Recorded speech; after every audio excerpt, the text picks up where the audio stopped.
Bienvenidos todos ustedes a este evento, a 30 años de la crisis financiera 1994-1995, en donde en esta segunda sesión de esta serie de discusiones vamos a tratar los temas de actores y actoras políticos y funcionarios que tuvieron que ver justamente con la crisis financiera del 94.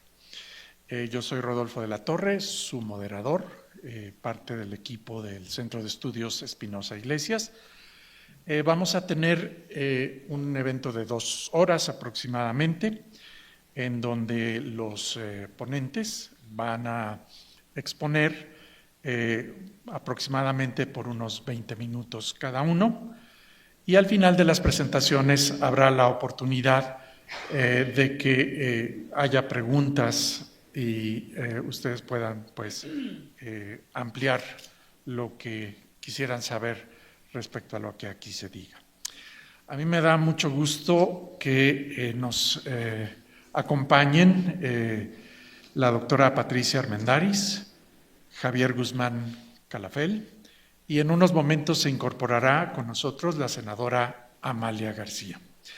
Vamos a empezar, sin embargo, ya con la primera participación, y para ello voy a presentar a la doctora Patricia Armendáriz. Ella estudió la licenciatura en Actuaría en la Universidad Nacional Autónoma de México, realizó una maestría en Desarrollo Económico en la Universidad de Cambridge y es doctora en Economía por la Universidad de Columbia. Es con ella como responsable de la vicepresidencia de la Comisión Nacional Bancaria y de Valores que tuvo lugar la crisis económica en México en 1994. En el año de 1999 se convirtió en directora asociada del Banco de Pagos Internacionales y a través del Comité de Basilea. En 2001 se dedicó a asesorar al presidente del Consejo de Administración de Banorte. En 2006 funda una financiera sustentable, la Financiera Sustentable, con la finalidad de apoyar al eslabón más bajo de la población en cuanto a situación socioeconómica, como es la gran parte de los mexicanos. Actualmente es diputada federal plurinominal en el Congreso de la Unión. Desde el 1 de septiembre de 2021 lo ha sido. Cedo entonces la palabra a la doctora Patricia Armendáriz para la primera intervención. Muchas gracias. Gracias a ustedes. A ver, a mí me gustaría contarles pues mi historia como profesionista inicial, porque en ella voy a describir justamente la concepción de una crisis financiera. Cuando yo llego a México, soy contratada por el doctor Pedro Aspe como asesora de la Secretaría de Hacienda para entrenarme, para capacitarme como coordinadora de las negociaciones del Tratado de Libre Comercio en servicios financieros. Ahí aprendí muchísimo durante ese año de estudio, y ya en el momento de ir a defender la posición de México en el sector bancario en el Tratado de Libre Comercio, pues lo que yo había aprendido era que era importante, para poder liberalizar nuestros servicios financieros, homologar las regulaciones de los incumbentes. Y nosotros teníamos una regulación, pues, de un sector que había estado en manos del sector público, del gobierno, durante 10 años. Es decir, no estaba regulado realmente, había una regulación bastante antigua en términos de encaje legal y cosas por el estilo, ¿no? Entonces, lo que realmente yo fui ahí fue a defender la parte frontal, criticando a Estados Unidos de que nos estaba pidiendo una apertura principalmente de sucursales bancarias, cuando ellos en realidad no tenían una regulación de apertura de sucursales bancarias. Siempre los Estados Unidos ha sido muy proteccionista, más ahora que nunca. Y sabían perfecto que a través de legislación secundaria en cada uno de sus estados podían ser súper proteccionistas de sus principales bancos. Entonces fui una muy buena punta de lanza para estar parando el acuerdo de que entraran a México hasta que ese sector que era el más codiciado por ellos se pudiera vender esa apertura a cambio de apertura de granos y agricultura. Entonces nosotros estuvimos parando todo el tiempo. Y un día antes de la firma, más bien de ya del cierre de las negociaciones, llega el entonces subsecretario de Hacienda, Guillermo Ortiz, y me dice, ya, listo, suelten las riendas. Pero la condición es que nos den 10 años de transición para fortalecer nuestras instituciones bancarias. Bueno, ahí yo tengo que respetar, como siempre lo he hecho, la visión del doctor Ortiz, pues porque dijo, pues estamos recién privatizados, estamos hablando de 1990, recién privatizados, y por lo tanto necesitamos un momento para ponernos chonchos y competitivos durante 10 añitos. Y lo logramos. Lo logramos muy bien, porque que los criticábamos a ellos de también agarrar su legislación para que nosotros pudiéramos entrar. Nosotros no teníamos capacidad de entrar a ningún lado. Pero bueno, ese fue la piedra de toque. Regreso de allá y me pregunta el doctor Aspe, ¿qué aprendiste? Y le dije que necesitamos homologar la regulación. Tenemos 10 años para hacerlo mientras nuestros bancos se ven bien, ¿no? Compiten. Y me dice, ok, entonces vete a la Comisión Nacional Bancaria como vicepresidenta de supervisión. Llego a la vicepresidencia de supervisión y lo primero que encuentro en los pasillos fue banqueros furiosos, que ni siquiera yo conocía en ese momento. De veras, perdón por la palabra, mentando madres, por los precios que habían pagado por los bancos y que los habían dejado todos cochinos, llenos de muertos en los closets. Entonces, en ese momento, pues ya como supervisora, pues comencé a observarles a ellos que efectivamente tenían muertos en los closets, regresaban a la Secretaría de Hacienda y la Secretaría de Hacienda le decía, pues te estoy dando un arco de una flecha espectacular para hacer ganancias, así que trágate esas pérdidas y vete. Pues, ¿qué hacen los banqueros sin experiencia? La mayoría de ellos eran cazabolseros, pues comenzar a apostar. Y comienzan a apostar, como ustedes saben, la razón por la cual de cada peso que prestamos en el sistema bancario nos regulan y que pongamos 10 centavos, es para saber que ahí metiste tu dinero y que vas a ser cauteloso de a quién le prestas. Pues bueno, en este caso no fue así, porque los bancos mal supervisados se prestaron dinero entre sí, incluso impulsados, invitados por la Secretaría de Hacienda, que le decíamos, no, bueno, pues me estás pidiendo 4 veces valor en libros por el banco, pues no tengo. Entonces ellos le decían, pues que te lo preste el banco a través de créditos para tus inversionistas. O que te lo preste el otro banco y tú le prestes a otro. Eran soluciones que ellos mismos les daban porque no sabían qué era supervisión. Entonces, obviamente, el problema número 1 que yo encuentro adentro es que no había capital en los bancos. Y comenzamos a intervenir antes de la crisis. El primer banco que intervenimos fue Banco Unión y ahí comenzó el problema, antes de la crisis. Porque me preguntaban ya otros banqueros, oye Pati, ¿y por qué interveniste Banco Unión? Porque no tenía capital. Y se quedaban mirando. Ya con la manera que se estaban mirando, yo ya sabía que tenía que entrar a ver de dónde iba a salir el capital de ese banco. Ninguno tenía dinero. Ninguno. Salvo contadas excepciones que tal vez le metió 30% en líquido, ¿no? Entonces, ¿tú crees que los mercados no se dan cuenta que en el 94 tenemos un sistema bancario débil, a pesar de que nosotros nos metimos a Basilea, implementamos Basilea, pero pedimos transición, porque no era posible que recapitalizaras una banca en un día para otro. Los banqueros no tenían dinero, esa es la verdad, o cuando menos no tenían dinero para la banca. Entonces, ese es el punto número 1. Punto número 2, Venimos de un periodo que se le tiene que reconocer a Carlos Salinas de Gortari y a Pedro Aspe con unas inflaciones de 2 dígitos. Entonces, yo me pinto a Pedro Aspe acá como el tejedor de la estabilidad de precios.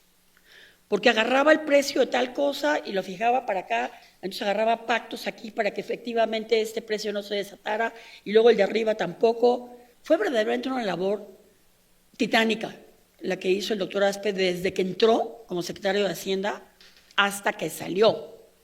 Entonces, obviamente una inflación controlada tenía que tener un tipo de cambio controlado. Y el tipo de cambio lo hemos metido en corralitos, o sea, en bandas de abajo y bandas de arriba. Entonces el doctor Aspe lo que hacía es que veía que ya, pues, todos sabemos que una devaluación alcanza una inflación, ¿no? Y entonces a la hora que llegaba y tocaba, pues para romper el corralito, el doctor Aspe salía y le explicaba a los mercados, oigan, señores, oigan, muchachos, ¿no? Vamos a devaluar 5%. ¿Y por qué? Por esto y esto y esto y esto y esto, vamos a subir la barra, ¿no? Y los mercados lo entendían, salían tranquilos, al día siguiente Pedro Aspe depreciaba y no pasaba nada. Bueno. Error número 2 para la tormenta perfecta es que en un momento de transición tan importante para control de inflación, tan inercial que había durado, no sé, 20 años, tú necesitas tiempo. Entonces lo que hizo Salinas fue ir a decirle a Zedillo fue, oye, te dejo a Pedro durante un año para que aterrice todo lo que tenemos. Y le dice Salinas, Zedillo, no, yo ya tengo mi equipo. Bueno, te lo dije, te lo advertí, ¿no? Entonces el famoso error de diciembre fue un equipo nuevo que no entendía el antecedente de cómo venían haciéndose las cosas, yo diría que hasta rival del equipo anterior, ¿no? Con cierta ufanándose de que ahora somos nosotros, ¿no? Y corriendo toda la gente, etcétera, etcétera. Llegaron todos los subsecretarios nuevos. Y entonces, lo primero que le informan al nuevo secretario de Hacienda es pues, que el peso está pegado a la banda, ¿no? Y que no hay manera de controlarlo porque ya hay salida de capitales, ya había salida de capitales, ya se estaban dando cuenta, ya se había ido Aspe, que era el que me traía las riendas, y entonces dice, bueno, pues devaluamos mañana, ¿no? Vamos a salir a los mercados y vamos a devaluar otro 5%. Yo me acerqué, ellos los banqueros les acercaron y le dijeron, oye, secretario, ¿vas a llamar a los mercados? ¿Qué vas a hacer? No, me voy a ir con Radio Fórmula y les voy a anunciar que vamos a devaluar. Obviamente los agentes económicos que estábamos allí, principalmente los banqueros, pues salieron y dijeron, vámonos, porque aquí se viene una debacle. ¿Qué estoy diciendo con todo esto? Que realmente fue una tormenta perfecta. O sea, por un lado, los bancos se venden a precios exorbitantes, sin regulación, que controlara el riesgo moral de que esos señores se quisieran reponer inmediatamente. Sin capital, entonces, bueno, total, no es dinero mío, es dinero de otra persona, pues vámonos, ¿no? Las carteras vencidas comenzaron a crecer exorbitantemente y aparte de todo, no teníamos un mecanismo de salvataje como después ahora ya tenemos en el IPAB. Teníamos una oficina que se llamaba Fobaproa, que entonces para mí, el que la dirigía era un viejito porque yo tenía 30 años, y el señor tenía 60. Y el señor no estaba acostumbrado a salvar bancos, ni teníamos capitalización en el Fobaproa, absolutamente nada, ni teníamos reglas de cómo salvar bancos, absolutamente nada. Todo lo que pusimos ex-post, no lo teníamos. Entonces, a ver, arréglatelas, ¿cómo arreglas eso? ¿No? Lo primero que quisimos hacer fue convencer a los banqueros que ese déficit de capital, porque después Zedillo arregla con el secretario del Tesoro de Estados Unidos, a lo que le pide le pide deuda, y dice, bueno, pero me lo vas a devolver rápido, entonces para devolvérmela rápido, sube tus tasas de interés al 100% para que regresen los capitales. Pues sí, pero ¿y los deudores? Hello. Entonces, si bien el gran problema de la debacle posterior, donde la cartera vencida se multiplica por 10, porque nos entregaban las casas a los bancos así de no quiero nada, como que voy a pagar ahora el 100% de tasa, ¿no? Entonces viene una cartera vencida que cuando yo salía a los medios y les decía que la cartera vencida, y me decían los medios que conocían, es que hay algo que no sea cartera vencida en México. Señora, pues todos lo sabían, ¿no? Entonces, lo que sucedió allí, pues básicamente fue que comenzamos como Dios nos dio a entender, y lo primero que dijimos fue que los bancos capitalicen para que podamos acceder al periodo de 10 años donde los tenemos protegidos. No sabíamos que los bancos no tenían capital y que no estaban en posibilidades, ni interés tal vez, en capitalizar esos huecos. Entonces, el director Mancera dijo, a ver, yo les presto el capital y me lo van devolviendo. Nadie de los bancos hizo uso de esa ventanilla de capital. Nadie. Por el contrario, comenzaron a llamar a la banca extranjera ellos mismos a decir, cómprame. Entonces, el primero que cayó fueron los bancos que ya tenían capital extranjero adentro. Por ejemplo, lo que después llegó a ser BBV. Vinieron los españoles que tenían el 10% y ahí nos dieron la fórmula mágica para que nosotros pudiéramos capitalizar a la banca. Y dijeron, bueno, si yo le meto $1 de capital fresco, tú le sacas $2 de cartera vencida. ¿Sabes? Vamos, micha y micha, ¿no? Y entonces, pues, ¿qué nos quedaba? Los bancos estaban agonizando. Entonces comenzamos a aceptar esas ofertas y comenzamos a sacar cartera vencida, a lo estúpido, sin supervisarla, pues porque eran cientos de miles de clientes que teníamos que poner un fideicomiso adentro de los bancos, otro error, para que los bancos con incentivos nos recuperaran esa cartera vencida, ¿no? Y comenzamos a armar un FOBAPROA realmente poderoso que pues vendiera, comprara, armara las transacciones de salvataje uno por uno, ¿no? Entonces, entre intervenir bancos, que me decían, mañana te traigo capital, y decíamos, no, ya, pégate con este, y pégate con este, y pégate con este, y vender bancos a la banca extranjera, las 18 instituciones de 20, no, 17 instituciones de 20, como dicen los chavos, chuparon faros. O les intervenimos y nos quedamos con la cartera, o las fusionamos con otros bancos y esos bancos a su vez capitalizaron de la banca extranjera y ahí vino la extranjerización de la banca mexicana que nunca quisimos, que queríamos que fuera mexicana, les dimos una transición, pero no había de otra, porque ahí sí sabíamos que el capital es la base central de una banca solvente y rentable, ¿no? Entonces, pues no nos quedó otra más que decir, pues como tú quieras, manito, entonces, ¿cómo quieres? No, pues me quedo. El tercer banco más importante de México, el cuarto banco más importante de México, fue tan descarado que decir, no, ahora ya no. Te lo administro durante 5 años. Y dependiendo cómo me vaya, te lo capitalizo. Yo les dije, váyanse a chiflar a su chilindrina. Y cuando regresé, mi presidente de la comisión me volvió a empujar y me dijo, regrese, llámalos, por favor, diles que siempre sí. Porque no tenemos capital.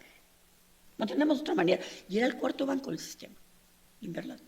Entonces, ¿qué sucede? No teníamos una regulación, teníamos la tormenta perfecta, bancos perfectamente sobrecargados de capital que ni siquiera tenían, un riesgo moral absoluto para que sea receta para una totalmente insolvencia generalizada, y unos mercados que su trabajo es ese, anticipar las cosas, darse cuenta, investigar. Entonces los mercados ya estaban así, porque Pedro Aspe tenía pues ya bonos cada vez más cortitos, porque decían, sí le entro, pero te fondeo a 28 días. Y la estructura de la deuda fue bajando de tenor, hasta que ya eran cosas que dentro de un mes se podían salir, la volatilidad más espantosa. Entonces, capturaron dos elementos que yo diría que, por un lado, si vas a tratar de otra vez nacionalizar a los bancos y volverlos a privatizar, cosa que no me extrañaría, porque son medio loquitos los mexicanos. Si las vas a volver a privatizar, primero sienta las bases de regulación. Sienta las bases de regulación. Tiene una supervisión efectiva que desde un principio diga: este banco está quebrado, señor, devuélvale su dinero, cuando menos, ¿no? Tener la capacidad moral de hacerlo. Y una agencia supervisora independiente que no hemos logrado en México. Seguimos dependiendo de Hacienda por razones políticas. Y si después de eso tú podrías anticipar que el sistema bancario no sea el pivote de una crisis financiera, mantén un sistema bancario solvente, sobrecapitalizado, como estamos ahorita, que ya aprendimos nuestra lección, ¿no? Y la otra es que siempre consideres, que yo siempre lo dije, la posibilidad de democratizar la tenencia de los bancos. Un banco democratizado de 150 millones de acciones, cada una de $1, que todos tengamos en nuestro poder, como fue el planteamiento que hice cuando Banamex quería venderse, pues tiene muchísimo más supervisión de los mismos acreedores, los mismos ahorradores, ¿no? Y eso podría mejorar el gobierno corporativo. El gran y el peor efecto que tuvimos en México a raíz de esta crisis obligada y salvadamente obligada fue que tenemos un sistema que no tiene nada que ver con el mercado mexicano. Los 2 primeros bancos mexicanos que son extranjeros, que son los que captan depósitos a tasas reales negativas, no tienen incentivos de bañarse las manos y hacer patria. Tienen como irse a lo que se les dé la gana. Y como me decía un banquero, si me estoy rentabilizando o captando a -3 en reales y coloco en CETES y me atasco de CETES, ¿para qué voy a tomar más riesgos? Entre este y este ya tienes 800 puntos base, ¿no? Entonces, tratemos, yo ahorita estoy tratando de arreglar todo lo que hay que hacer para la ley antimonopolios y a ver si quebramos el cochinito, perdón que yo lo diga así, ojalá y no haya prensa acá, de Banamex y Bancomer, ¿no? Que son los que tienen el monopolio de todos los deudores de la banca. Digo, los acreedores de la banca, porque además los acreedores de la banca que tienen sus ahorritos chiquitos prefieren estar en bancas sólidas que irse a un banquito nuevo, ¿no? Entonces, no les importa. Es como tener su dinero en, no sé, en dólares, aunque tengan una rentabilidad negativa. Entonces, yo creo que esas son las pocas lecciones que yo podría decirles de todo esto.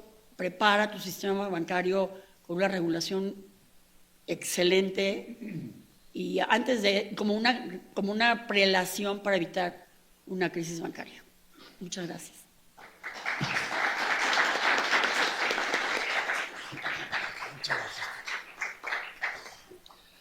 Muchas gracias a la doctora Patricia Armendáriz. Ya nos acompaña ahora la senadora Amalia García, pero antes le vamos a dar la palabra a Javier Guzmán Calafel. Él es economista egresado de la Universidad Nacional Autónoma de México, de donde se graduó con mención honorífica en 1976. Posteriormente realizó estudios de posgrado en economía en la Universidad de Lovaina y en la Universidad de Yale. Ingresó al Banco de México en 1980, en donde ocupó posiciones como director de Relaciones Externas y director de Asuntos Internacionales. De 1994 a 1999 fue director ejecutivo alterno y director ejecutivo en el Fondo Monetario Internacional, en representación de Costa Rica, El Salvador, Guatemala, Honduras, México y Nicaragua, además de España y Venezuela. La Asamblea de Gobernadores del CEMLA lo eligió en 2008 como director general de esa institución, posición que ocupó de enero de 2010 a febrero de 2013. Posteriormente ocupó el cargo de subgobernador del Banco de México de febrero de 2013 a diciembre de 2020. A finales de 2022 publicó La otra cara de la moneda, un análisis de la crisis económica en México de los años 90, vista desde la perspectiva de lo sucedido al interior del Fondo Monetario Internacional. Adelante, Javier, con tus palabras.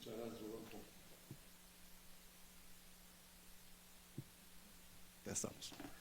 Primero que nada, agradezco mucho la invitación al Colegio de México, al Centro de Estudios Espinosa Iglesias, por estar aquí. Y para empezar, quisiera decirles que este es un tema muy especial para mí por una combinación de razones. Una de ellas, que comparto con algunos de los presentes, es una cuestión generacional. Simplemente a todos los que nos tocó vivir esa crisis, obviamente la tenemos bastante marcada en nuestro cerebro, pero más allá de eso, me tocó desde el punto de vista profesional verla desde muy de cerca en el Banco de México y particularmente en el Fondo Monetario Internacional. Comentaba hace algún momento con algunos de los participantes que yo llegué al Fondo Monetario Internacional como representante de México el 1 de noviembre de 1994, es decir, mes y medio antes de que estallara la crisis. Y el fondo fue el epicentro de la crisis fuera de México. Y fue una etapa muy interesante desde el punto de vista profesional, en lo personal un poquito dura, como se podrán imaginar, pero muy formativa, yo diría, profesionalmente. Y en realidad de lo que les voy a hablar es de dos crisis. Una crisis es la que es bastante conocida, probablemente no tanto por ustedes, simplemente por una cuestión generacional, que es la parte de la crisis macroeconómica, la financiera que acaba de escribir Pati, aunque yo voy a tratar, no voy a repetir lo que ya dijo ella, lo voy a tratar de una forma muy superficial. Pero por otro lado hay otra crisis simultánea a esa, de la que se conoce mucho menos, que es una crisis que tuvo lugar al interior del Fondo Monetario Internacional como resultado, más allá, les diría yo, de el sentir que puede tener uno en lo personal por la experiencia vivida de la crisis. Yo creo que fue una crisis sumamente peligrosa para México, de la que se pueden aprender muchas cosas. Y coincido con Pati, lo que dijo ella, lo importante de todo esto es que se entienda bien lo que pasó para sacar las lecciones que nos puedan servir para el futuro. Entonces les diría, bueno, la crisis macroeconómica, ¿cómo se gesta? Estamos a finales de los 80, principios de los 90, llega un nuevo gobierno y pone en marcha un programa sumamente ambicioso con dos componentes, un componente de estabilización macroeconómica y un componente de cambio estructural, de cambio de fondo de la economía. ¿Cuáles son los principales elementos? Bueno, resulta que a principios de los 90 se resuelve, se renegocia la deuda externa de México, finalmente se soluciona el problema de la deuda externa de México, que provocó una crisis espantosa, la década perdida durante los 80, es una de las primeras cosas que se hace. Pero además hay un esfuerzo muy importante en materia macroeconómica. Empieza a haber un saneamiento de finanzas públicas, el déficit público había llegado a finales de los 80 a 13% del PIB, cae para principios de los 90 a 4% del PIB, como resultado de una combinación de factores que no tengo tiempo de detallarles, pero simplemente para que se den una idea de la magnitud de los ajustes. Se le da la independencia al Banco de México, un elemento institucional crucial para la estabilidad macroeconómica de un país, y se introduce cierta flexibilidad en el manejo del tipo de cambio, lo he comentado Pati hace un momento, lo que había era una banda que se iba ampliando gradualmente. Para finales de 1993, dentro de esa banda el peso flotaba. Para finales de 1993 la amplitud de la banda era de 9%, para que tengan una idea en dónde estamos. Y luego viene la otra parte, que es la parte de ajuste estructural, y básicamente el enfoque es: vamos a darle un mayor poder a las fuerzas del mercado en la asignación de recursos en la economía.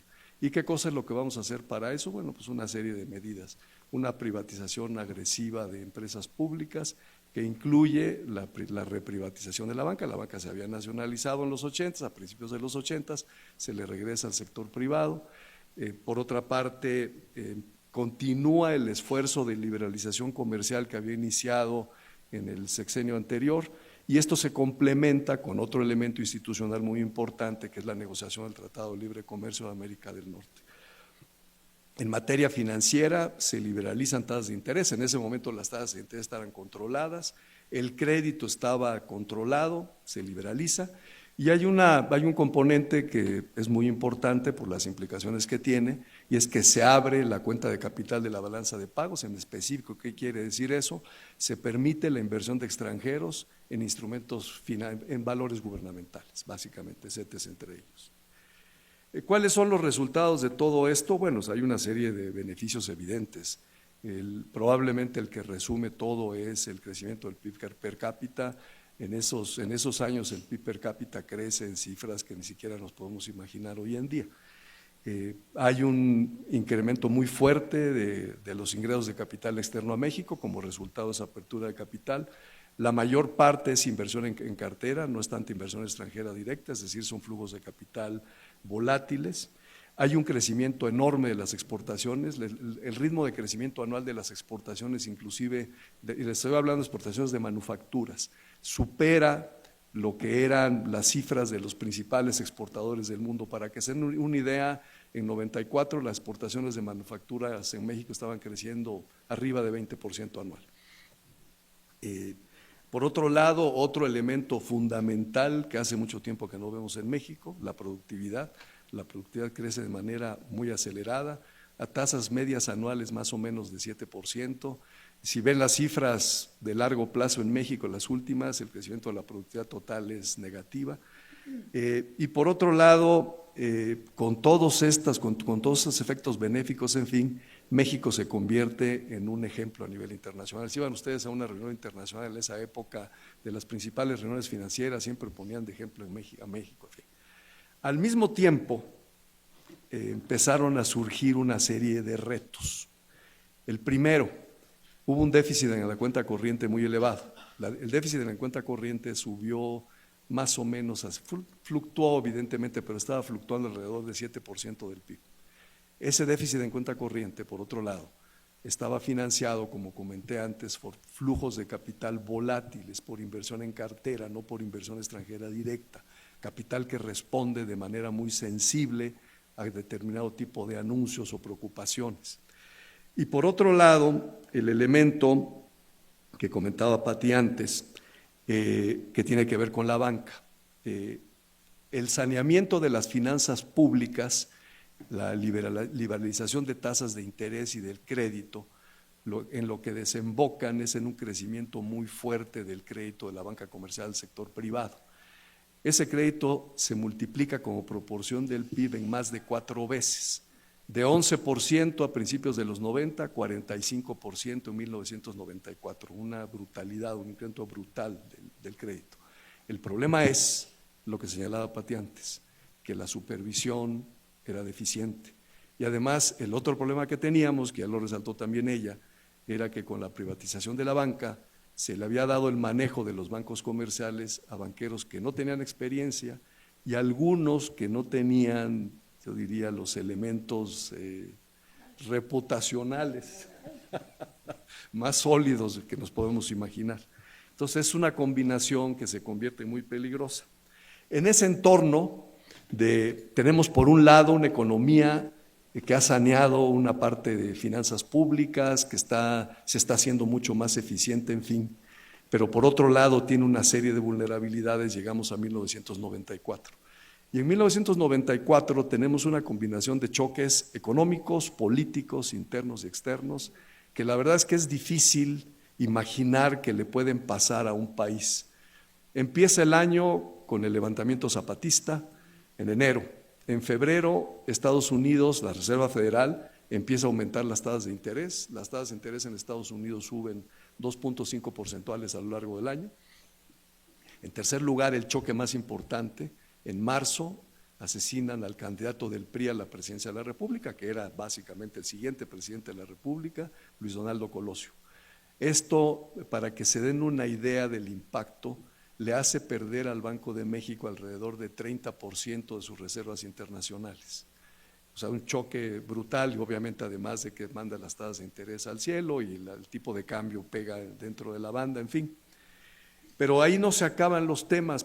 Con posterioridad a eso tenemos renuncia al secretario de Gobernación, crea otra situación de incertidumbre, asesinan al presidente del PRI, el hermano sale a decir una serie de declaraciones que otra vez crean problemas. En noviembre la Reserva Federal incrementa la tasa de interés 75 puntos base, otro choque brutal.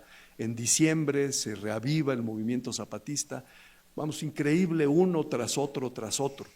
Bueno, ¿cuál fue la respuesta de política a esto? La filosofía fue, estos choques no se van a poder repetir una y otra vez.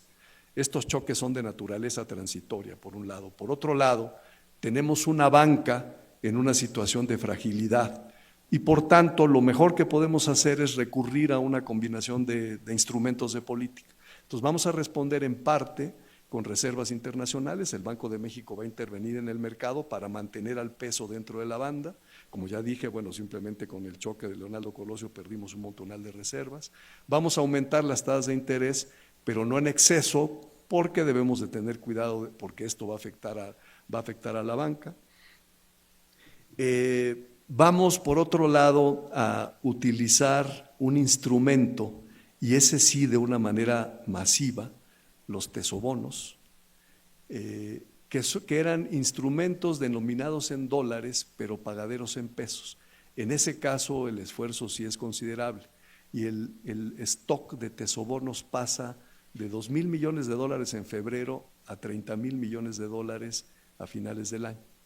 Bueno, ¿qué cosa es lo que sucede? Al final de cuentas llegamos al cierre del año con muy pocas reservas internacionales, con una situación de mucha incertidumbre, preocupaciones por la banca, preocupaciones por la situación política del país, con turbulencia internacional por las acciones que está tomando en Estados Unidos. La situación se hace insostenible y llegamos a la situación que comentaba Pati antes, se tiene que hacer un ajuste.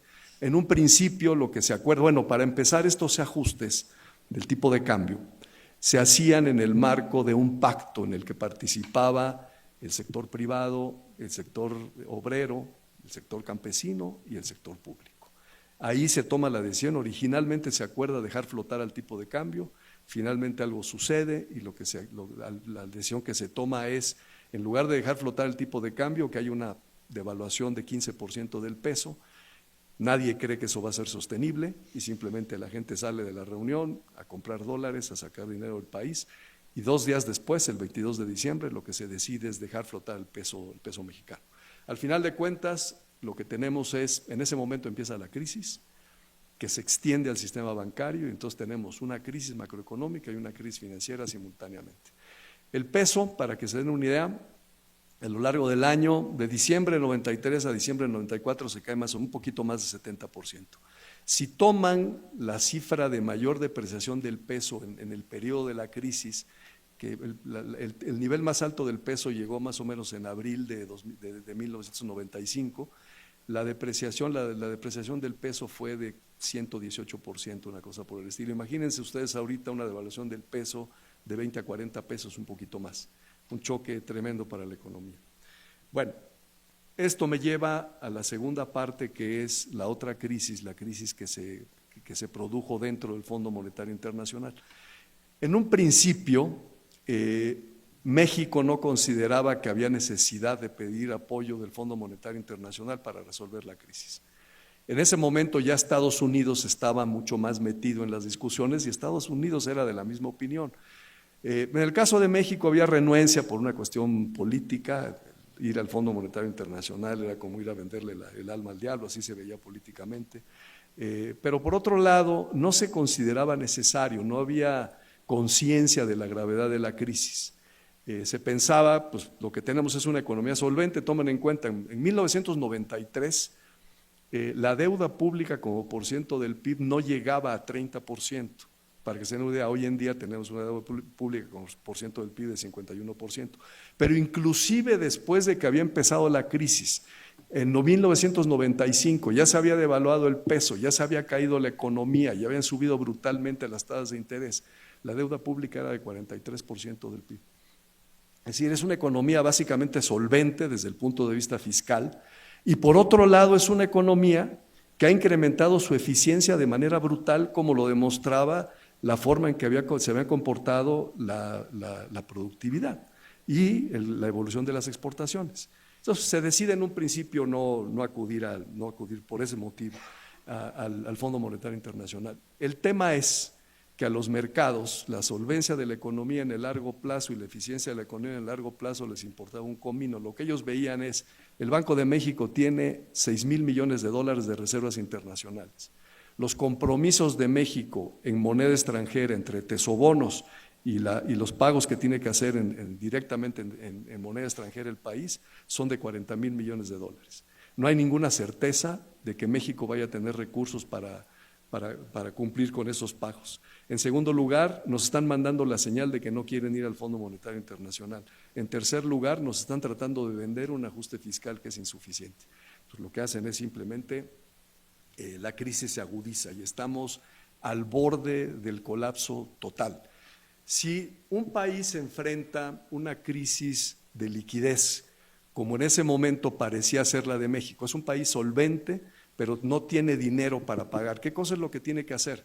Bueno, tiene que ajustarse, tiene que resolver los problemas macroeconómicos, lo que lo están afectando, ese déficit en cuenta corriente terrible, en fin, y por otro lado necesita dinero para hacer frente a los pagos más urgentes. Bueno, en ese momento finalmente se decide ir al fondo, hay un cambio en la Secretaría de Hacienda, se decide ir al Fondo Monetario Internacional, se negocia con el Fondo Monetario Internacional un préstamo de 7,800 millones de dólares, que era una brutalidad para las cifras que manejaba el Fondo Monetario Internacional en ese momento. De hecho, esos 7,800 millones de dólares implicaban hacer uso de cláusulas excepcionales dentro del Fondo Monetario Internacional, porque sus políticas no le permitían, las políticas tradicionales no se lo permitían. Bueno, el fondo se compromete. Y Estados Unidos se compromete a aportar algo así como 50,000 millones de dólares. Y se junta un paquete de 66,000 millones de dólares. Si ahorita les suena grande, en esa época nunca se había juntado para ningún tipo de país un paquete de ese tamaño. Bueno, ¿qué cosa es lo que sucede? Se agenda una reunión del directorio del Fondo Monetario Internacional para el 1 de febrero de 1995. Y un día antes de la reunión del fondo, el secretario del Tesoro de los Estados Unidos anuncia que Estados Unidos no va a poder dar el dinero que habían comprometido. En particular, habían dicho que iban a dar 40,000 millones de dólares en garantías para la emisión de deuda y el Congreso Bueno, el Congreso no es que se lo rechace formalmente, les dice, lo presentas y te lo vamos a rechazar. Entonces, ellos saben que eso no es viable, lo anuncian. ¿Qué cosa es lo que pasa dentro del Fondo Monetario Internacional? La cúpula, en este caso la administración del fondo, en esa época eran básicamente los dos miembros de la cúpula más importantes eran Michel Camdesú y Stanley Fischer. Lo que deciden es cambiar el préstamo que le van a dar a México. Y entonces, en lugar de los 7,800 millones de dólares que ya requería de hacer uso de circunstancias excepcionales en el fondo, deciden aumentar la cantidad a 17,800 millones de dólares. Pero no solamente eso, los 7,800 millones de dólares, lo que le proponen al directorio es dárselos de un solo jalón a México, es decir, el día que se firme el acuerdo. Y entonces, como se podrán imaginar, lo que estalla dentro del FMI es otra crisis terrible. ¿Qué cosa es lo que pasa? El fondo tiene reglas muy rígidas de operación. En esa época, para que se llevara una discusión de un tema de este tipo al directorio, vamos, una discusión estándar, no una cosa extraordinaria como la de México, los documentos se tenían que distribuir al directorio 3 semanas antes. En este caso se le avisa al directorio unas horas antes, con cifras exorbitantes, con una cantidad de entrada, o sea, 7,800 millones de dólares, era inconcebible, en fin. Entonces hay 6 sillas que se abstienen. Eso es totalmente inusual dentro del Fondo Monetario Internacional, de hecho no creo que nunca haya ocurrido fuera de este paquete de México, y son 6 sillas europeas. Ahora, ¿cuáles son los motivos? Hay muchos, no tengo tiempo de meterme en todos, simplemente cuáles son los motivos fundamentales por los que se oponen ellos. En primer lugar, tienen un diagnóstico equivocado de lo que está pasando. Ellos piensan que lo que está argumentando la gerencia del Fondo Monetario de que esto puede crear una crisis internacional, que eso no tiene ninguna base, que no tiene por qué haber contagio. En segundo lugar, piensan que México no necesita el dinero con urgencia, que podemos esperar, que se puede llevar más tiempo, en fin. Y en tercer lugar, piensan que puede haber riesgo moral hazard, que en el caso de los inversionistas yo creo que tienen un punto válido, ¿no? Se rescata un país que tiene problemas, los inversionistas están seguros y están más dispuestos a incurrir en riesgo. Pero ellos argumentan que inclusive ese riesgo moral está presente a nivel de países, es decir, Brasil, Argentina, Turquía, cualquier otro país, van a estar dispuestos a incurrir en una crisis como la de México porque ahí va a estar el Fondo Monetario Internacional que les va a prestar dinero, que es una barbaridad. Pero bueno, ese era uno de sus argumentos, diagnóstico equivocado. Segundo, una visión regional del mundo que probablemente ahorita a ellos les está costando con todo este asunto de la OTAN y lo demás, ¿no? ¿Qué cosa es lo que piensan ellos con esta visión regional del mundo? México está en el continente americano. El país más importante del continente americano es Estados Unidos. Entonces, luego de dónde, quien debe ayudar a México es Estados Unidos. ¿Qué importa que el Fondo Monetario Internacional sea una institución de cooperación que se creó específicamente para ese tipo de instituciones? Nos importa un bledo. Estados Unidos debe dar exactamente a México la misma cantidad que le dé el Fondo Monetario Internacional. Y el tercer elemento, que también es algo cuestionable, diría yo, es una cuestión de ego. Ellos sienten que este paquete se arregló de manera bilateral entre entre Estados Unidos y el Fondo Monetario Internacional, y que no los tomaron en cuenta. ¿Se imaginan ustedes? No tomaron en cuenta a los europeos, lastimaron su ego. Y entonces ellos no podían votar así por un paquete en el que a ellos, con la importancia que tienen, no los tomaron en cuenta. Que si México se hunde, que se hunda. Yo lo que necesito es que a mí me tomen en cuenta, que me respeten.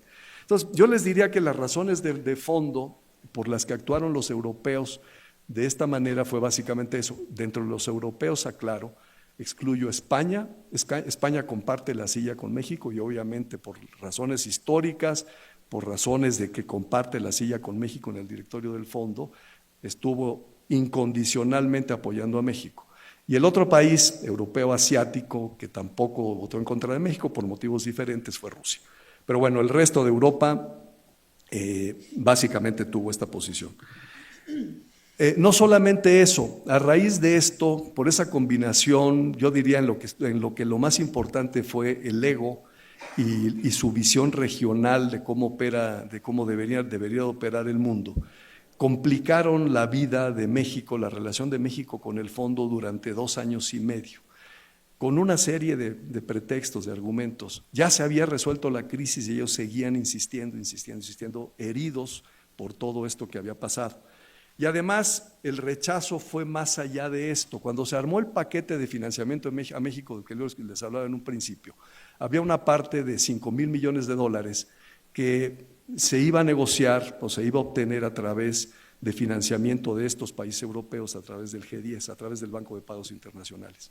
Y los europeos dijeron que con mucho gusto participaban, que la única condición era que México tenía que dar colateral por cada dólar que prestaran, es decir, por cada dólar que prestaran los europeos, México tenía que depositar en un banco europeo $1. Bueno, obviamente, digo, las explicaciones sobran. Bueno, tenían razón los europeos en algunos argumentos, pues si no ha quedado claro, por supuesto que no, pero solamente me refiero a algunos de los que podrían no ser tan obvios. Contagio. Generó contagio la crisis mexicana. Bueno, la crisis mexicana estalla, contagia a todo mundo en las economías emergentes. El problema no es solamente en América Latina, en el caso de Asia afecta a Indonesia, Filipinas, Malasia, Singapur, el mercado de Hong Kong se desploma, en fin. México firma un acuerdo con el Fondo Monetario Internacional y entonces el contagio se hace más acotado. Lo que hacen los mercados es atacan solamente a aquellos países que tienen características similares a las de México. Un sistema financiero débil, desequilibrios macroeconómicos, en fin. Se van sobre Rusia, Argentina, Filipinas e Indonesia. Para que se den una idea, porque no tengo tiempo de darles todos los detalles. Argentina pierde 1/3 de sus reservas internacionales.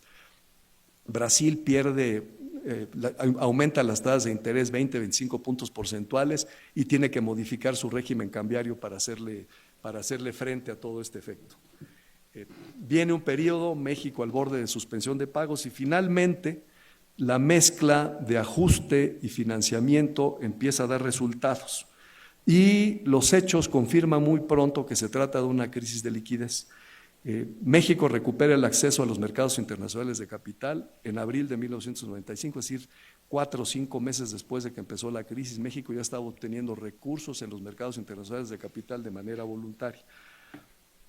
Y por otro lado, México le empezó a prepagar a Estados Unidos y al fondo, a prepagar los recursos que les prestaron en 1996. Le prepaga en su totalidad a Estados Unidos en 97 y en su totalidad al fondo prepago en el año 2000. Ahora, obviamente todo esto no fue en lo absoluto fácil.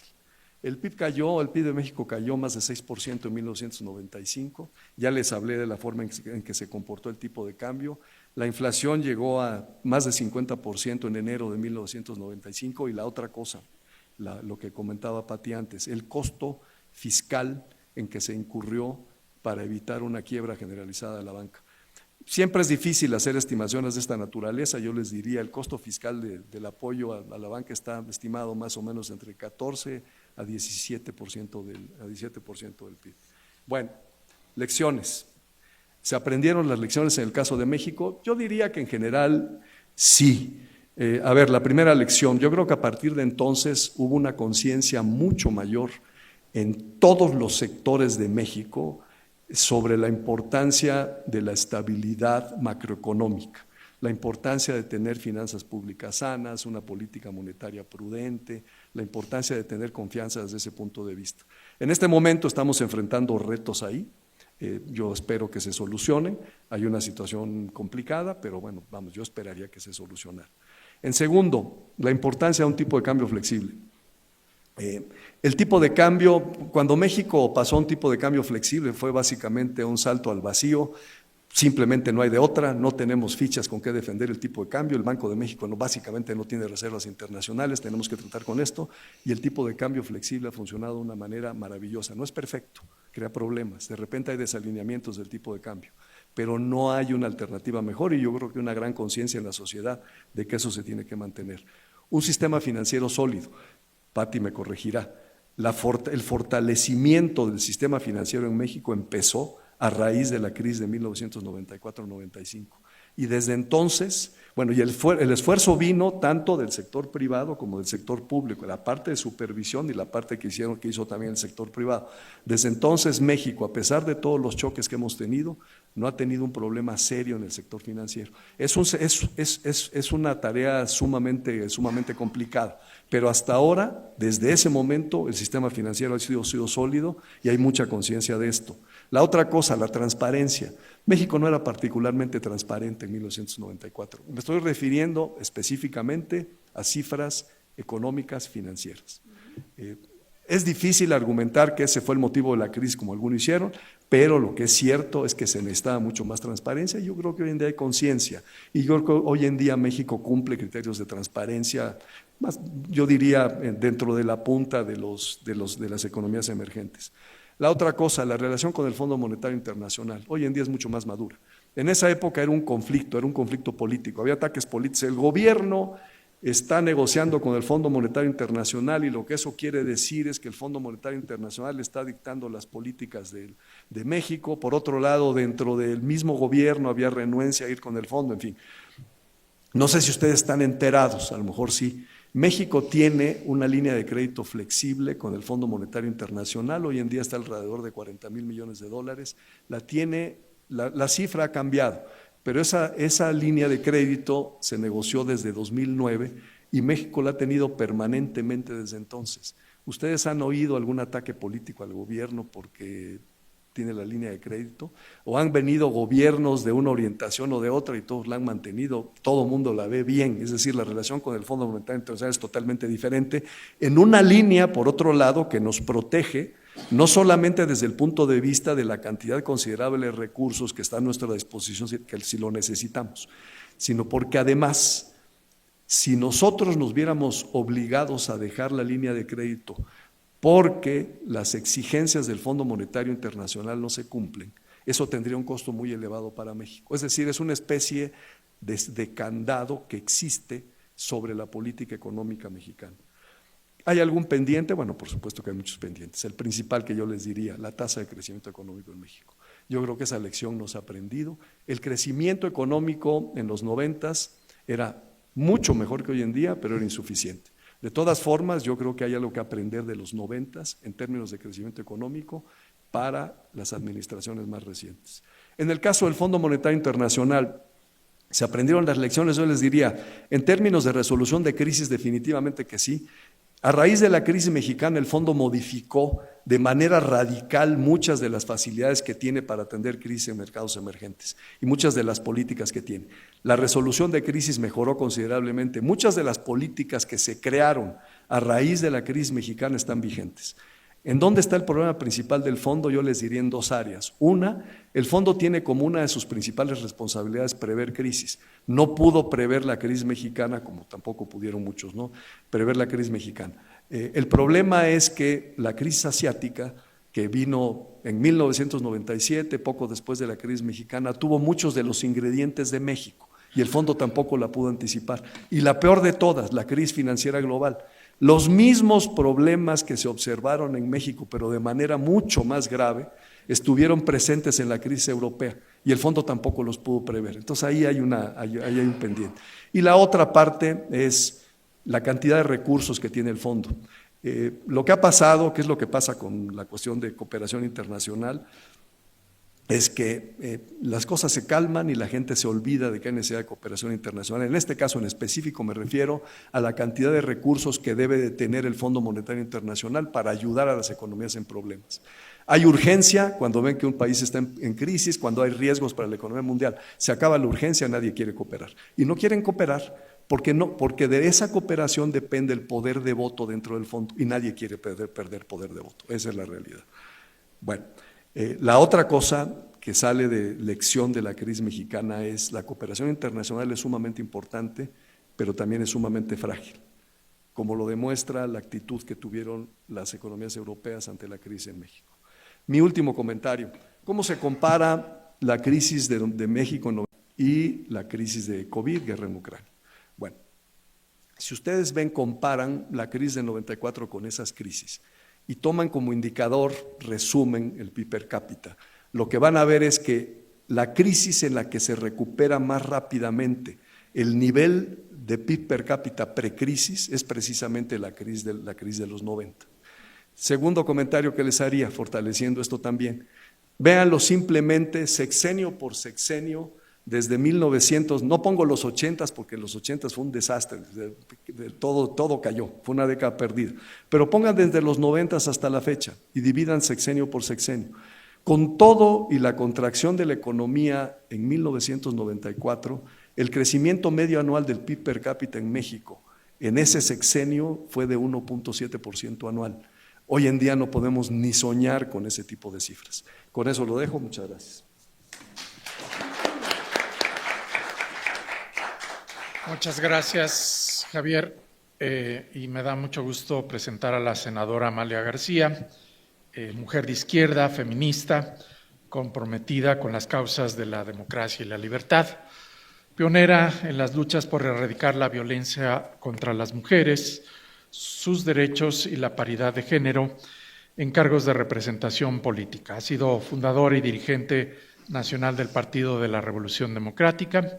Ha sido en varias ocasiones diputada federal y senadora de la República, fue secretaria del Trabajo y Fomento al Empleo en el gobierno de la Ciudad de México de 2015 a 2018, ha sido gobernadora del estado de Zacatecas de 2004 a 2010 y es integrante del Consejo Mexicano de Asuntos Internacionales, COMEXI, y también de la colectiva 50+1, y de la Red de Mujeres en Plural.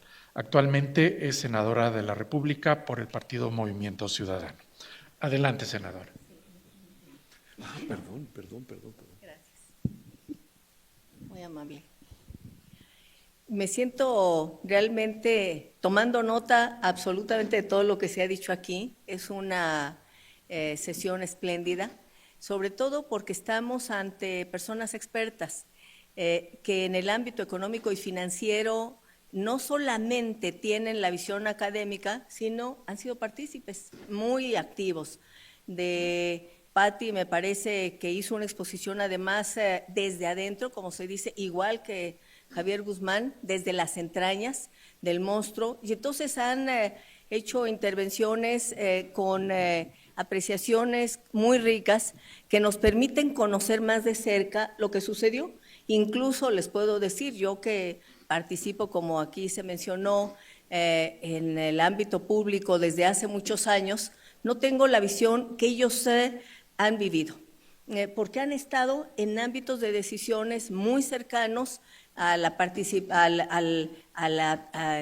al impulso, a las decisiones acertadas o erróneas que se han tomado, especialmente en esta exposición que hicieron sobre la crisis financiera de 1994-1995, y yo creo que además sus intervenciones nos dejan una reflexión sobre lo que al final se decía, qué lecciones aprender, qué podemos desprender de ello.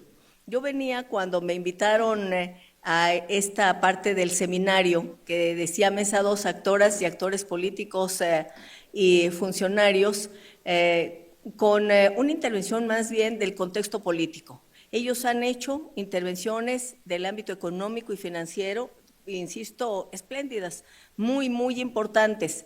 Y yo abonaría en un ámbito diferente que se empata con lo que ellos han dicho, el contexto político.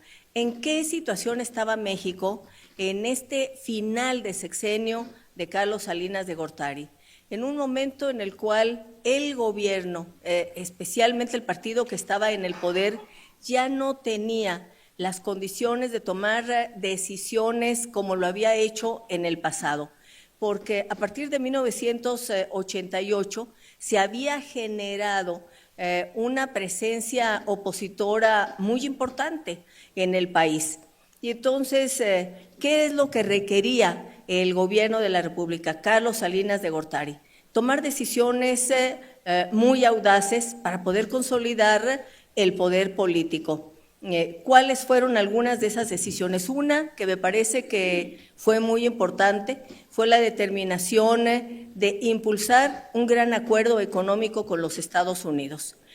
Cumplimos años del Tratado de Libre Comercio y es muy importante subrayarlo porque ahora nuevamente esa visión que planteó construir un desarrollo económico en el que participara los países integrantes del hemisferio norte, pues está siendo cuestionado. Tenemos un entorno totalmente diferente con la política del presidente Donald Trump, que está cuestionando y poniendo en jaque los acuerdos construidos con sus vecinos, pero Carlos Salinas de Gortari tomó la determinación de ir a esta construcción de una nueva relación de México con el mundo a partir de este acuerdo comercial de crecimiento. Esta fue una decisión muy importante y al mismo tiempo en nuestro país había una grave desigualdad, como la sigue existiendo el día de hoy. Llegamos a decir que se trataba de ir a un capitalismo salvaje, era lo que decíamos en la izquierda, capitalismo salvaje más Pronasol. Así lo titulábamos, Pronasol. El Pronasol, es decir, el capitalismo salvaje, pero las transferencias económicas a través del Pronasol, que además fue un mecanismo que sigue existiendo y que se ha ido modificando paulatinamente a lo largo de los años, pero es la relación de los gobiernos desde el poder con la sociedad. Y esto fue además marcado por un evento que ya se ha mencionado aquí muy fuerte.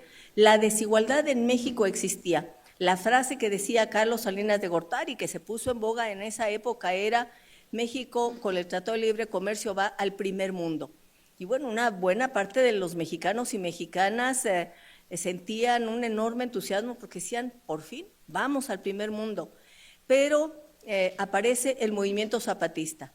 Y lo que sucede con el movimiento zapatista es que queda claro que aún con este capitalismo, con Pronasol, con las dádivas, con transferencias a millones de mexicanos y mexicanas, seguiría siendo un país con una desigualdad extrema, no solamente económica, sino también social, y sacude el movimiento zapatista porque además tuvieron la gran inteligencia y la habilidad, el subcomandante Marcos y quienes lo dirigían, de hacer uso de lo que hoy es común, que era lo que en su modalidad y en ese momento hoy llamaríamos las redes de comunicación inmediata, porque adoptaron un lenguaje muy sencillo que inmediatamente se comunicó al resto del planeta y que mostraba que en México había desigualdad y un movimiento zapatista que generó una enorme simpatía. Entonces el gobierno de la República, que decía que íbamos al primer mundo, se enfrenta a este hecho que mostraba que México se podía ir al primer mundo, pero en un país con esa tremenda desigualdad era difícil que avanzara. Y la pluralidad había crecido y sin embargo, a pesar de que en 1988 ya había habido una presencia de millones de mexicanas y mexicanos que planteaban y que querían y se expresaban queriendo una alternancia, esta no se había dado y a pesar de ese empuje no se aprendió la lección. ¿Y qué es lo que siguió haciendo el gobierno desde el poder? El presidente de la República, que como los priistas lo decían entonces, y creo que lo siguieron diciendo muchos años después, era su eje articulador. El presidente era el eje articulador, era el poder que decidía todo.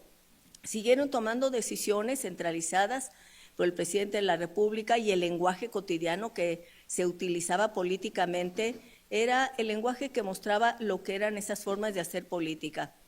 Existía la tradición del tapado, seguía existiendo a pesar de la ruptura en el PRI en 1988, que significó un cisma por la salida de Cuauhtémoc Cárdenas, de Porfirio Muñoz Ledo, de Ifigenia Martínez y de muchísimos más, y de los millones de votos que recibieron, que no fueron contabilizados en su totalidad porque se cayó el sistema. A pesar de eso, seguía habiendo una determinación de toma de decisiones unipersonales por este eje articulador que era el presidente. Y entonces los conceptos y los términos que se utilizaban en ese momento, el del tapado, el del dedazo, seguían estando presentes. Toma la decisión el presidente Carlos Salinas de Gortari de nombrar un sucesor en medio de aspiraciones legítimas de otros destacados integrantes de su partido y también de integrantes del gabinete.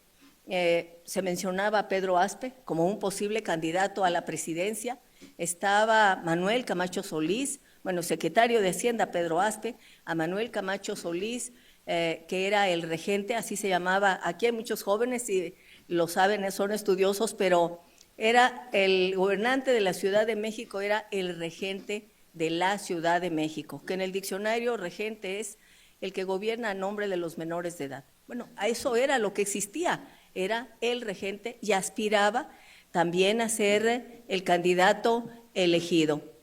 Había algunos más y sin embargo la determinación recae en quien había sido el coordinador de campaña de Carlos Salinas de Gortari, que además era el secretario de Desarrollo Social, el encargado de la política social, Luis Donaldo Colosio. Y el hecho es que Luis Donaldo Colosio aparece como candidato designado por el presidente, pero sus discursos, sus intervenciones empezaron a ser en unas cuantas semanas muy críticas del poder centralizado.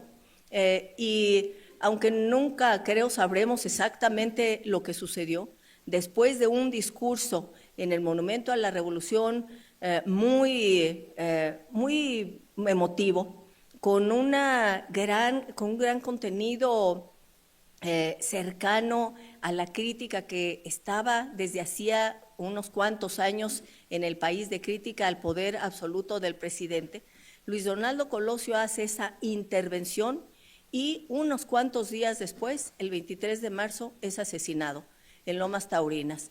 Bueno, el PRI y el partido en el poder ya había vivido un cisma en 88 con la ruptura de lo que se llamó la corriente democrática del PRI, que no logró una democratización interna. Con el asesinato de Colosio viene otro cisma porque a este le sucede otro asesinato más, el de Ruiz Massieu, que era dirigente del partido en el poder, y esto junto con el surgimiento del Ejército Zapatista de Liberación Nacional lo que genera es un torno realmente políticamente muy, muy complejo. Se tiene que tomar decisión por el PRI, el partido en el gobierno, y el presidente de la República de designar a un candidato, a su sucesor, que en realidad en ese momento así se trataba, y así era. El presidente designaba al candidato y era su sucesor, y designa a Ernesto Zedillo. De cualquier manera, lo que resulta muy interesante es que en este contexto que se estaba moviendo ya en nuestro país, por primera vez los candidatos, tanto el llamado candidato oficial, y ese es el lenguaje que se usaba, que ahora parece que nuevamente se está usando, se regresa, estamos como en una película de regreso, bueno, el candidato oficial, más los candidatos de oposición, que era Diego Fernández de Ceballos y Cuauhtémoc Cárdenas Solórzano, por primera vez en la historia política de México van a un debate público en televisión. Por primera vez. Y entonces, en medio de esta situación tan convulsa, estaban pasando cosas. Se considera que fueron millones los que vieron ese debate televisivo, un debate que, por cierto, de acuerdo con encuestas que se hicieron en ese momento y que fueron dadas a conocer, las más confiables, las más reconocidas, lo ganó Diego Fernández de Ceballos, no el candidato del partido en el poder, tampoco el candidato que había reunido millones de respaldos y de votos unos cuantos años antes, el ingeniero Cuauhtémoc Cárdenas, sino que Diego Fernández de Ceballos gana ese debate. Era la exposición pública de las distintas ideas. Yo, en abono del ingeniero Cárdenas, quiero decir, por cierto, nombre extraordinario, algo que no se conoce y son de las cosas pequeñas que no se mencionan, pero él es un hombre disciplinadísimo, había preparado sus temas, los llevaba en unas tareas, pero apenas empezaban a desplegarse iniciativas en medios publicitarios y de medios de comunicación y de imagen, y entonces quienes eran sus asesores le recomendaron que en el debate se quitara los lentes, que no tuviera los lentes. Llega al debate, participa, y a la hora en que empieza y saca sus tarjetas, pues no podía leer sus notas. Sus asesores le habían dicho que no iba a verse, se hubiera visto excelente él con sus lentes y además defendiendo sus ideas. Fue una situación muy difícil, muy compleja para él, pero lo que quiero enfatizar es que Carlos Salinas de Gortari, que había vivido la caída del sistema, el cuestionamiento de su triunfo electoral. Yo fui diputada federal, además era parte del colegio electoral cuando se tomó la determinación de quién sería designado como presidente de la República. No existía ni el Instituto Federal Electoral, ahora Instituto Nacional Electoral, ni el Tribunal Federal Electoral, y la decisión se tomó en la Cámara de Diputados constituida en colegio electoral, donde, por cierto, se llevaron todos los paquetes electorales del país, estuvieron en el sótano de San Lázaro, cuidados por el ejército, y cuando intentamos sacar algunos paquetes para revisarlos, pues nos cortaron cartucho. No pudimos revisar un solo paquete electoral y se había caído el sistema.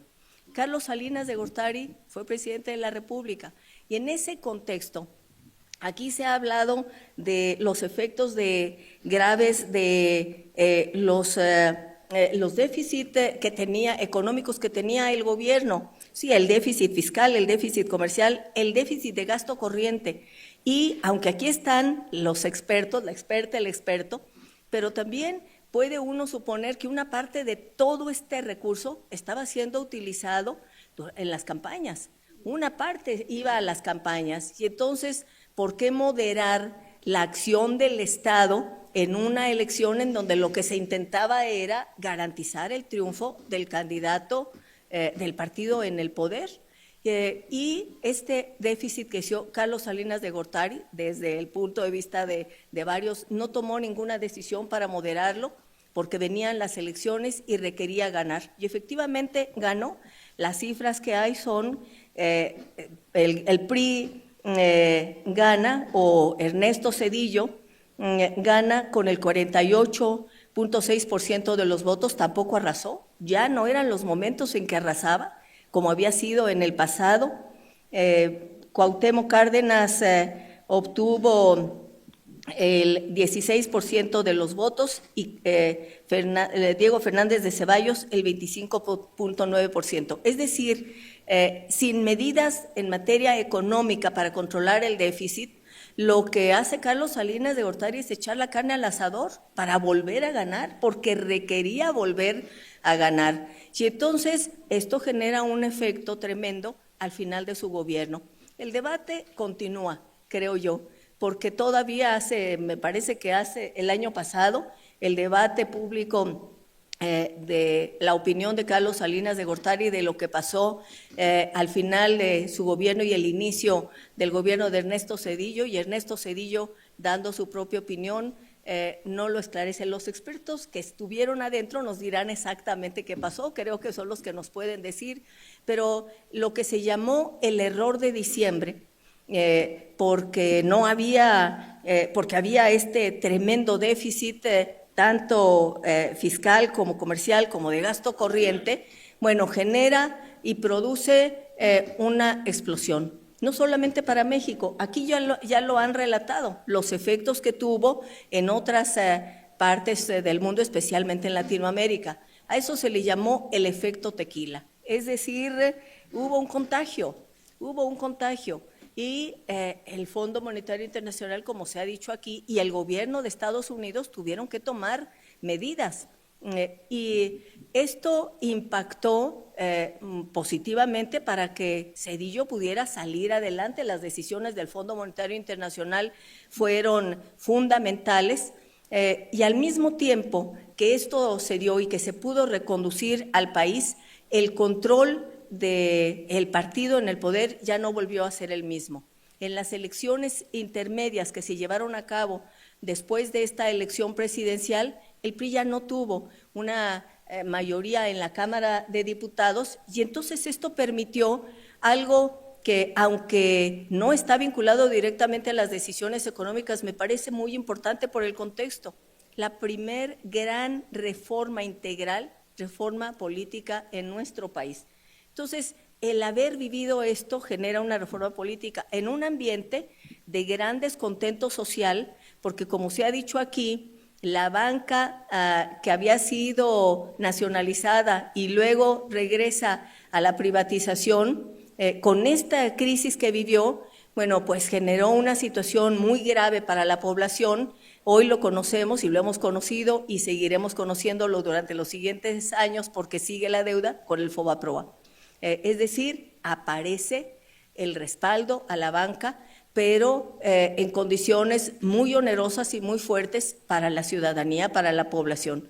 Todavía hoy, seguramente, cuando se discuta en septiembre, y ahí Pati tendrá mucha participación, mucho que hacer a la hora de discutir el presupuesto, se tendrá que ver cómo se sigue cumpliendo con los compromisos con el FOBAPROA, porque esto no ha terminado. Hay quienes plantean que esto ya tenga un fin, los expertos nos dirán cómo es que se podría conducir, pero se planteó la urgencia y la pertinencia de echarle un salvavidas a la banca. Tenía que echársele un salvavidas a la banca. Y entonces lo que tenemos hoy es una situación muy interesante. Aquí se ha hablado de elecciones, yo estuve tomando nota, me parecen muy interesantes. Y aunque estas situaciones se han repetido, creo que las personas tomadoras de decisiones en los distintos ámbitos, en el ámbito financiero, en el ámbito político, debemos hacer un trabajo, y con la academia sin duda, de anticipación de futuros, de previsión, de análisis para ver qué escenarios son los que se nos pueden presentar en esta combinación, en este cóctel, en donde está presente el ámbito político con el económico, con el social, y entonces cómo tomar medidas para que no estallen situaciones que sean gravosas para la población. Aquí se ha mencionado, y me parece muy interesante además, solo como una nota de color, pero muy importante, lo decía Javier Guzmán, yo estaba en la izquierda, y entonces claro que una de nuestras banderas para cuestionar al gobierno era contra el Fondo Monetario Internacional. Todo era responsabilidad del Fondo Monetario Internacional. Pero él decía acertadamente, han pasado gobiernos del PRI, gobiernos del PAN y ahora Morena, ya no se cuestiona el Fondo Monetario Internacional. La lección es que las instituciones financieras internacionales juegan un papel y que México tiene que trabajar con ellos y tiene que hacerlo de manera consistente y hacerlo de manera responsable.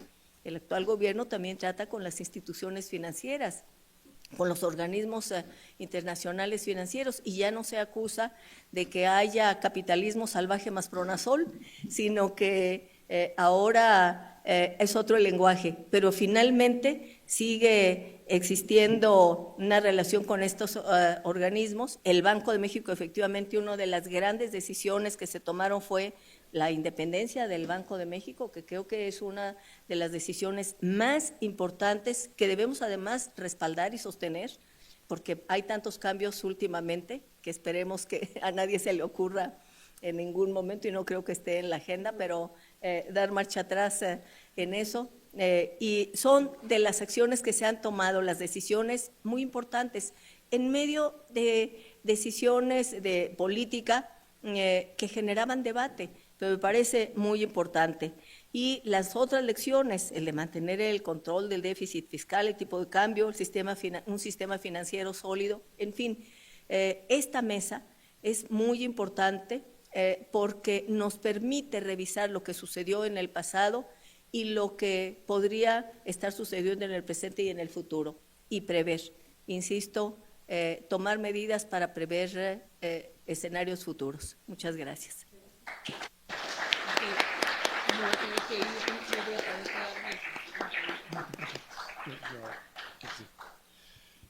Muchas gracias, senadora. Tenemos todavía algunos minutos para algunas preguntas, así es que si alguien quiere hacer alguna, vamos a tomar 3 preguntas. Acá el señor. Bueno, sí, para la diputada Armendáriz, si nos pudiera ampliar la información acerca de lo que nos dijo que el presidente Salinas le pidió al presidente entrante, el licenciado Zedillo, le pidió que continuara como secretario de Hacienda Pedro Aspe, y que Zedillo se negó. Si nos pudiera ampliar esta información, porque parecería que la propuesta de Carlos Salinas era bastante razonable, o sea que ante una crisis económica y en el periodo de transición entre un gobierno y otro, continuara el mismo secretario de Hacienda por un año. Parecería razonable esta propuesta, y si nos pudiera ampliar la información de cuál fue la razón por la que Zedillo se negó, y si esta negativa constituye una responsabilidad de Zedillo por esta crisis. Tomamos otras 2 preguntas. Le damos primero la palabra a la diputada, porque ella va a tener que retirarse. Acá ya había una persona que iba también a participar. Aquí adelante, y después hay otros. Muchas gracias, buenas tardes. Mi nombre es Albrecht Mojardoger, soy estudiante de la licenciatura en Política y Administración Pública del Centro de Estudios Internacionales, y bueno, como ya aquí lo explicaban los expositores, una de las razones por que justo se atribuye la crisis del 94 pues fue por la falta de regulación de los bancos a partir de la reprivatización. En ese sentido, me gustaría preguntarles si podríamos trazar una línea causal entre las crisis económicas provocadas a partir del sexenio de José López Portillo y de la expropiación de los bancos, que expliquen la crisis del 94.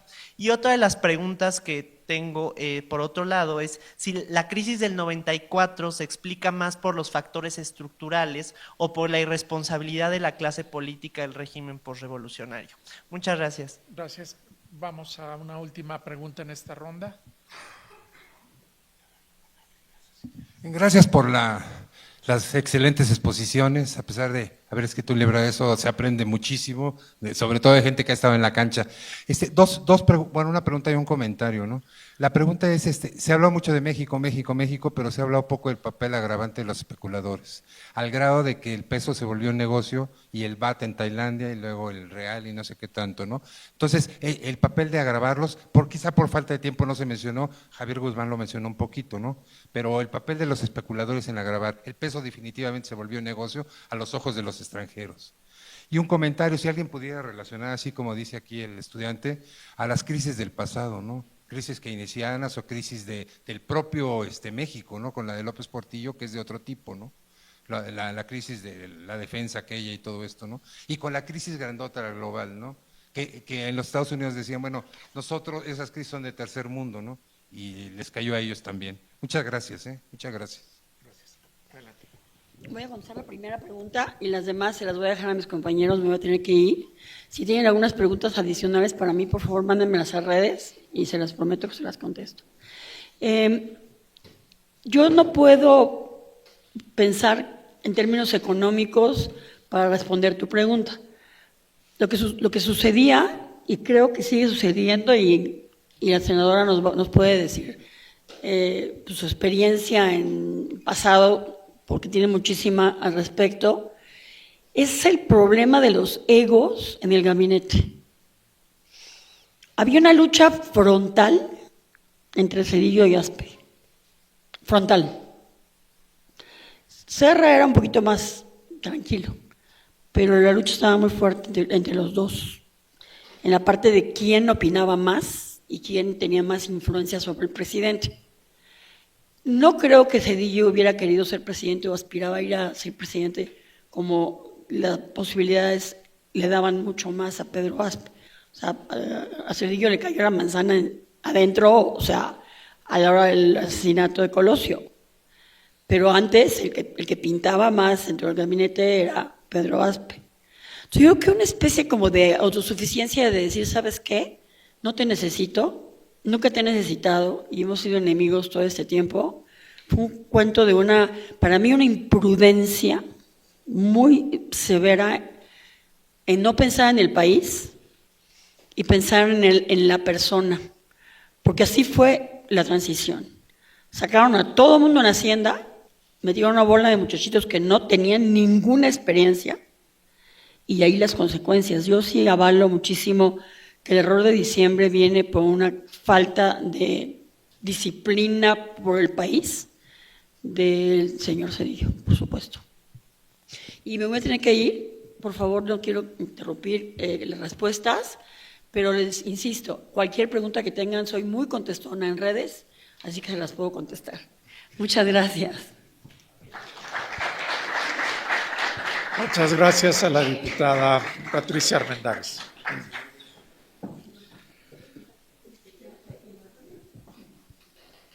Bien, pues tenemos todavía las preguntas sobre relacionar con las crisis del pasado y también la cuestión especulativa, los ataques especulativos. No sé quién quisiera participar claro, de ustedes. por supuesto. Adelante. Javier. La primera pregunta es si hay un vínculo entre la crisis de los 80s, la crisis cuando era presidente de México José López Portillo y la crisis de 94. No hay ningún vínculo. Son crisis de naturaleza totalmente diferentes. La crisis de los 80s de López Portillo es una crisis clásica de economías emergentes de esa época. Es decir, en esa época básicamente la crisis típica era, hay una situación de responsabilidad fiscal, en ese caso fue una responsabilidad fiscal que llegó a un máximo casi inconcebible hoy en día, que desemboca en un endeudamiento excesivo, endeudamiento externo, un problema en la balanza de pagos muy serio, un mal manejo, que se agrava después por medidas de tipo desesperado al final de la administración, de tipo populista básicamente, cuando se introduce, bueno, no sé si están enterados, viene un gasto excesivo, el país tiene un ingreso petrolero que le da muchos recursos para gastar, el gobierno gasta en exceso, el déficit fiscal llega a cifras de 12% del PIB. Obviamente para eso para financiar ese déficit se incurre en un endeudamiento externo excesivo. Finalmente hay una depreciación del tipo de cambio muy fuerte, vamos, de una magnitud mucho mayor que lo que fue en el 94. En 1982 el tipo de cambio pasó de 20 a 80, así se multiplicó por 4. Y la crisis de los 80, el endeudamiento externo que resultó de esa crisis, propició una combinación de cosas en México. Una fue una depreciación muy acelerada del tipo de cambio ante un déficit en cuenta corriente alto, que no hay cómo financiarlo, y la única manera de hacerlo es frenando la economía, depreciando el tipo de cambio, y una renegociación de esa deuda muy compleja que llevó mucho tiempo. En ese caso, el país tenía un problema de solvencia. ¿Qué quiere decir que tenía un problema de solvencia? Que el país no podía pagar la deuda en los términos originales, porque simple y sencillamente el país no tenía la capacidad para generar esas divisas. La única forma de resolver esa crisis era haciendo una quita de la deuda, que los acreedores perdonaran de una forma u otra parte de la deuda, y fue como se solucionó. Eso simplemente, esa crisis es un manejo macroeconómico típico de esa época en economías emergentes, irresponsabilidad fiscal que desemboca en endeudamiento excesivo, que desemboca en una crisis de balanza de pagos, una depreciación del tipo de cambio, alta inflación, en fin. Para darte una idea, mencionaba yo antes las diferencias entre el tiempo que llevó recuperar el nivel precrisis del ingreso per cápita en las distintas crisis en México. En los 80s llevó 16 años. En 1994, en la crisis 94, llevó 2 años y medio, para que te des una idea. O sea, México no ha vivido desde los 80s ninguna crisis, ninguna que tenga una magnitud de lo que fue la crisis de los 80s. Y ahí fue básicamente una situación de mal manejo macroeconómico, sin ningún tipo de cambio estructural, una naturaleza totalmente diferente de las crisis. La segunda pregunta era si la crisis de 94 había sido por problemas del manejo del cambio estructural o por irresponsabilidad de la clase política. Bueno, a ver, yo diría, es una crisis que tiene orígenes mucho más complicados que eso, que fue lo que yo traté de ilustrar en la presentación. Bueno, para empezar, la parte estructural no tiene nada que ver. La parte estructural, de hecho, lo que nos permitió fue incrementar la participación de las exportaciones en el total de las exportaciones manufactureras, en el total de las exportaciones. Cuando empezó, a finales de los 80s, las exportaciones manufactureras eran más o menos 50% de las exportaciones totales.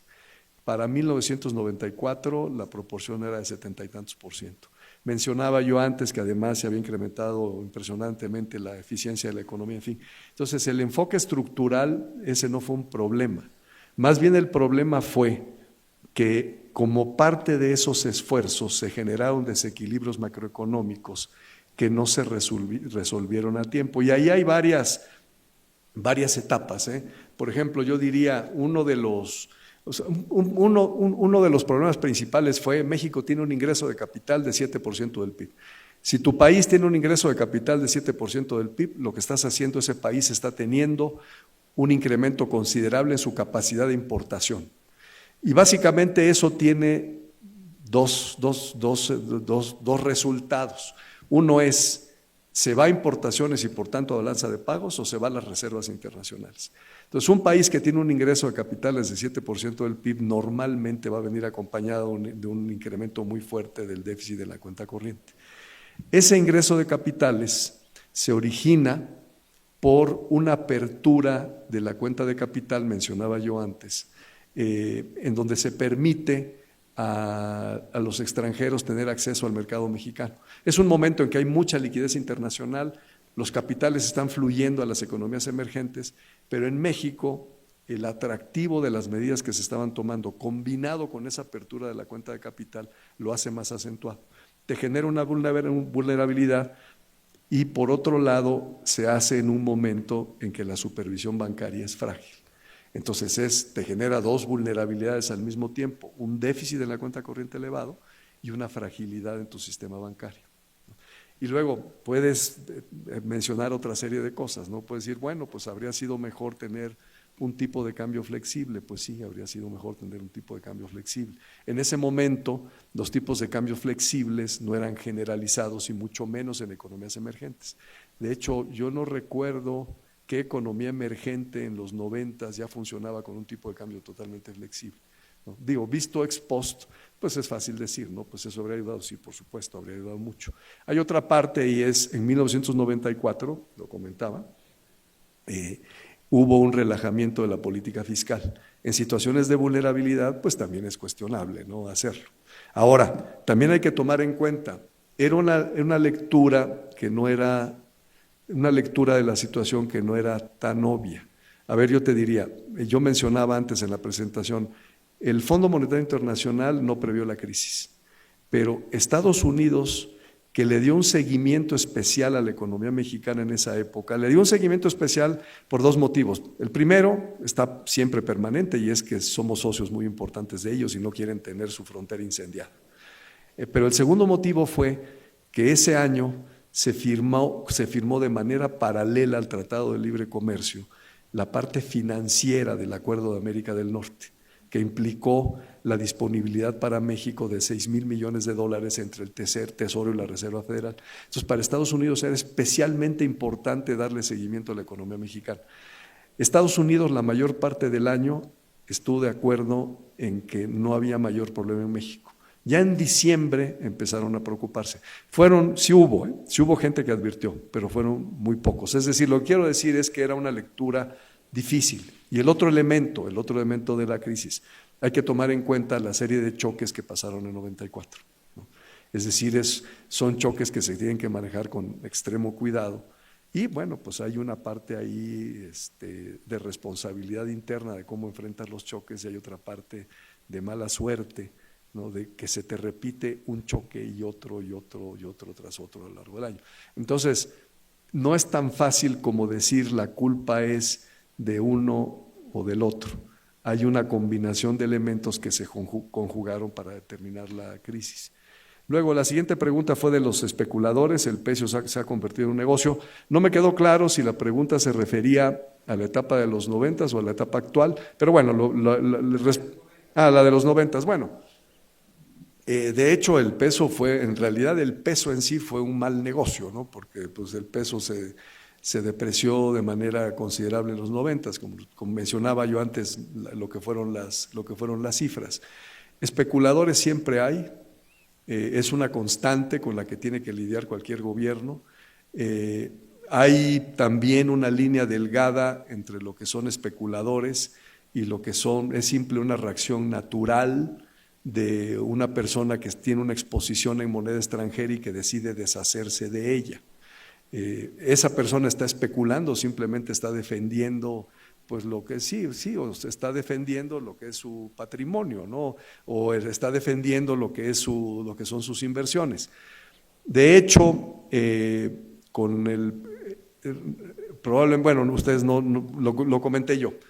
Lo que había en 1994 era una banda. Y la idea era que esa banda se fuera ampliando gradualmente y una de las certezas que se le daba a los inversionistas es que esa banda se iba a mantener. Al final de cuentas, la banda no se pudo mantener por los factores que yo mencioné. Los inversionistas lo vieron como una traición. De hecho, una de las interpretaciones en el mercado es que parte de la reacción tan virulenta contra el peso en 1995, finales de 94, fue precisamente porque se sintieron traicionados contra una promesa que se les había dicho. Entonces, en realidad, el peso en esa crisis pues no fue un negocio, ¿no? Seguramente hubo gente que se benefició, pero para los que estaban invirtiendo en pesos mexicanos hubo pérdidas y repito, parte de la reacción se ha atribuido a un enojo de inversionistas ante lo que interpretaron adecuadamente como un compromiso de México que al final no se respetó. Y la otra pregunta era sobre las crisis en el pasado, que si son crisis que generalmente se ha relacionado a las crisis con el tercer mundo. Bueno, una de las cosas que acabó con eso era una forma de pensar que se mantuvo durante mucho tiempo, de una manera un poco tramposa, porque, por ejemplo, a finales de los 70, pues Inglaterra fue al Fondo Monetario Internacional porque tuvo una crisis, hubo crisis en el sistema monetario europeo en varias ocasiones. Aún así, generalmente era la filosofía es que son economías emergentes y por tanto son irresponsables, en fin. Yo creo que ese estigma recibió la estocada final con la crisis financiera global de mediados de los 90, de 2007-2008, porque básicamente fue una crisis que se generó en las economías avanzadas. Fue una crisis que afectó a las economías emergentes, pero fueron víctimas colaterales, no fueron los originadores de la crisis. Fue una crisis que se originó en Estados Unidos y en Europa. Y en el caso de Europa, con muchas de las cosas que ellos criticaban de las economías emergentes, escondían las cifras, hacían trampa con la publicación de las estadísticas, daban información falsa, se comprometieron con cosas que no cumplieron, tuvieron irresponsabilidad fiscal. En fin, hay una larga lista de las características que ellos atribuían a las economías emergentes, que en realidad, pues yo creo que les dio un baño de humildad, ¿no? Y acabó con esa filosofía de que son solamente crisis que las crisis son exclusivas de economías emergentes. Hoy leía, por cierto, en la prensa, algún artículo que hablaba de que Estados Unidos está mostrando en este momento el síndrome de economías emergentes por la forma en que se está manejando la economía.